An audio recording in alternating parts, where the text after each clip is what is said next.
এই দিদুন, হ্যাঁ তুই তো অনেক শিক্ষিত, তোকে একটা প্রশ্ন করি। হ্যাঁ কর। রাস্তায় 500 টাকা নোট পড়ে আছে, 1000 টাকা নোট পড়ে আছে, কত তুলবি? 1000 টাকা তুলবো। কেন 1000 টাকা তুলবি? 1000 টাকাটা বন্ধ হয়ে গেছে। ঠিক আছে, ঠিক আছে। 2 নম্বর প্রশ্ন, একটা করে একবার। হ্যাঁ হ্যাঁ, বল। রাস্তায় 100 টাকা পড়ে আছে আর 1000 টাকার নোট পড়ে আছে, তুই কোনটা তুলবি? এবার তো 1000 টাকা নোট বন্ধ, তাহলে 100 টাকাই তুলবো। 100 টাকা তুলবো। এবার কি হলো, মারলি কেন? 1000 টাকা কেন তুলবি না?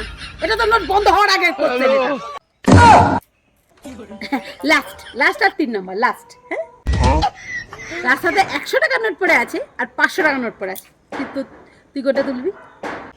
500 আর 100 দুটো নোটই তো চলে, তাহলে 500টাই তুলবো। 500টা তুলবো এবার।